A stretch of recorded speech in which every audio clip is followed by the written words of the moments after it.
Hollywood has always possessed a magical, glamorous side, but a much darker reality has often lurked behind the cameras, where the relentless quest for cinematic spectacle turns deadly.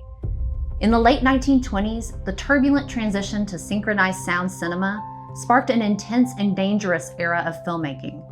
At the absolute center of this storm was billionaire Howard Hughes and his aviation epic, Hell's Angels. Driven by an obsession with authenticity, Hughes spent an astronomical $4 million, scrapped his nearly finished silent footage, and callously replaced his leading lady Greta Nissen with Jean Harlow, simply because her Norwegian accent didn't fit his new vision. But the staggering financial cost was nothing compared to the human toll. Hughes demanded unsimulated physical realism, banning special effects and miniatures for the film's spectacular aerial dogfights. This reckless pursuit of perfection transformed the set into a highly hazardous environment, ultimately claiming the lives of 4 men. Stunt pilots Al Johnson, C.K. Phillips, and Rupert Syme McAllister were all killed in horrific crashes throughout production. Perhaps the most tragic was the death of a young mechanic, Phil Jones. During a steep spinning dive intended to simulate a falling bomber, a critical wing spar snapped. The pilot safely bailed out, but Jones, who was operating a smoke machine in the rear fuselage, never heard the warning and plummeted to his death.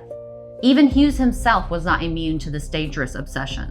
When his principal stunt pilot, Paul Mantz, refused to execute a steep pullout because the physics made it practically suicidal, Hughes arrogantly took the controls himself.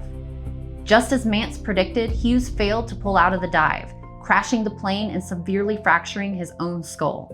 Yet Hollywood and the press rewarded this dangerous spectacle, framing his recklessness as the dedication of a visionary genius. At the exact same time, Hughes was waging a bitter, unprecedented corporate war against Warner Brothers' rival aviation film, The Dawn Patrol. Desperate to dominate the box office, Hughes resorted to blatant espionage, bribing a secretary to steal the Dawn Patrol's shooting script and attempting to buy up every World War I-era biplane in California to ground the competing production. While the Dawn Patrol managed to avoid on-set fatalities, its director, Howard Hughes, was deeply haunted by the era's aviation death toll, having lost his own brother and 5 of his closest friends to flying accidents. Hell's Angels left behind a deeply complicated and dangerous legacy. It proved that studios would go to any length to capture audiences, establishing a terrifying historical precedent where budget and spectacle overshadowed basic safety. From the 1931 dynamite explosion of the production ship for the Viking, to the tragic helicopter crash on the set of The Twilight Zone, and the recent fatal shooting on the set of Rust, the film industry has repeatedly had to relearn that the illusion of cinema should never cost a human life.